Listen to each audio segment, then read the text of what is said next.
Football এমন একটি খেলা যেখানে ভুল করলে আপনাকে ভুলের মাসুল দিতেই হবে। আর সেই ভুলগুলো যদি আপনি জেনে বুঝে করেন তাহলে তো সেখানে কিছু বলার কিংবা করার আর থাকে না। যেই ভুলগুলো বাংলাদেশ গতকালকে করেছে কিংবা যেই পরিস্থিতি শেষ পর্যন্ত বাংলাদেশের হয়েছে, এটার জন্য আসলে সম্পূর্ণরূপে দায় কার? শুধুমাত্র কোচিং প্যানেলের উপরে আপনি দায় দিয়ে এড়িয়ে যেতে পারবেন? ফুটবলারদেরকে এখানে কোনো দায় নেই কিংবা বাফুফে কর্মকর্তাদেরও কি কোনো দায় ছিল না?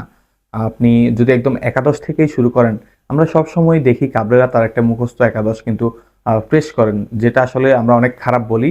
এবং গতকালকে তিনি আসলে ওই একাদশটার চাইতেও খারাপ একটি একাদশ কিন্তু আমাদেরকে উপহার দিয়েছে, যার ফল কিন্তু আমরা 90 মিনিটের পরে দেখতে পেয়েছি, যেখানে ওই কিছু পার্টিকুলার ফুটবলারকে নিয়ে সবসময় আসলে সংশয় থাকে যে এই ফুটবলারদেরকে কি কারণে আসলে কাবরেরা দলে জায়গা করে দেন, ওই ফুটবলারদেরকে জায়গা করে দিলেন।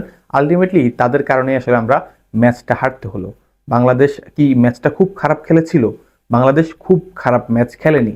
হংকং আসলে যে ধরনের দল, তাদের র্যাঙ্কিং এবং শক্তিমত্তা যে পর্যায়ে, ওই হিসেবে বাংলাদেশ অনেক ভালো ফুটবল খেলেছে, ডোমিনেট করেছে অন্তত ফার্স্ট হাফে যে জিনিসগুলো আমরা দেখেছি। বাট তারা তো end of the day football গোলের খেলা, গোল দিয়েই ম্যাচ জেতা যায়। তারা তো 4টা গোল দিয়েই ম্যাচ জিতলো। যে জায়গাতে গোলগুলো তো আমরা আসলে তাদেরকে উপহার দিয়েছি এক প্রকার বলা চলে। আমরা যদি একদম প্রথম গোলটা থেকেই বলি না কেন, একদম শেষ সময়ে মানে প্রথমার্ধের যে অতিরিক্ত সময়ে শেষ সময়ে এসে ফয়সাল আহমেদ ফাহিম, যাকে আসলে দর্শকরা অন্তত ফার্স্ট ইলেভেনে চায় না, ওই ফুটবলার একটা গোজামিলের মধ্যে এসে হেড করলো, হেডটা ব্যাক হেডে লেগে ওদের ফুটবলারের পায়ে গেল। ওখানে আসলে গোলকিপারের কিছুই করার ছিল না, ওই জায়গায় গোল। কিন্তু সে যদি ওই জায়গাটাতে দূর থেকে এসে হেড দেওয়ার চেষ্টা না করতো, ওই বলটা সোহেল রানার মানে হচ্ছে বডিতে এসে পড়তো। সে মানে সোহেল রানা যেরকম মুভমেন্টে ছিল, সে বলটা নিয়ে সামনের দিকে যেত। এখানে আসলে গোলের সুযোগ সৃষ্টি হওয়ার কোনো কিছুই নেই। এরপরে তো আমরা আসলে দেখলামই যে সোহেল রানা পরবর্তীতে যেই অ্যাসিস্টটা করলো হংকংকে, অ্যান্ড সাদউদ্দিনের পায়ের নিচ দিয়ে বল যাওয়া, এই যে বিষয়গুলো, এগুলো কি একাদশ নির্বাচনের কারণে হয়নি? তো এখন একাদশ নির্বাচনের জন্য যদি হয়েছে, তাহলে করণীয় কি? করণীয় তো আমরা বেশ কিছুদিন পূর্ব থেকেই বলছি, যতদিন কোচ হ্যাভিয়ার কাবরেরা ডাগ আউটে থাকবে ততদিন বাংলাদেশের এই দলটার সাথে আরো যদি 10 জন হামজা সমিতকেও নামিয়ে দেন, বাংলাদেশ ম্যাচ জিততে পারবে না। কারণ একদম পুয়ার টেকনিক। কালকে আপনি বাংলাদেশ আরো বেটার ফুটবল খেলতে পারতো যদি প্রথম থেকে জামাল সমিত এদেরকে রাখা হতো। আমি আমার পূর্বের অনেক ভিডিওতে বারবার বলেছি যে জামাল ভুঁইয়াকে অবশ্যই অবশ্যই প্রথমে ইলেভেনে দরকার।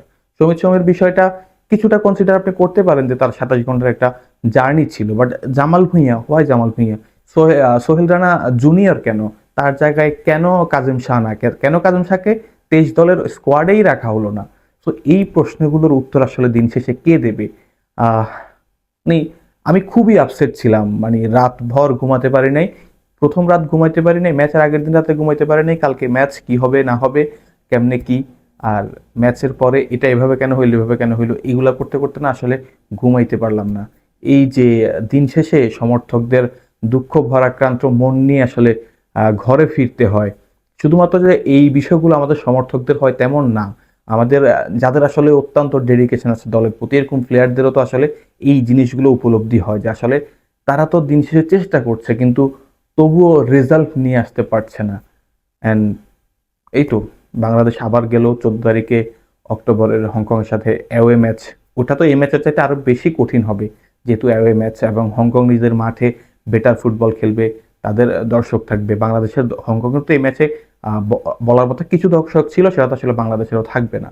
তো এই জিনিসগুলো না আসলে কখন যাবে বা কখন বাফুফে কাবরেরাকে নিয়ে ভাববে, প্রশ্ন রেখে গেলাম।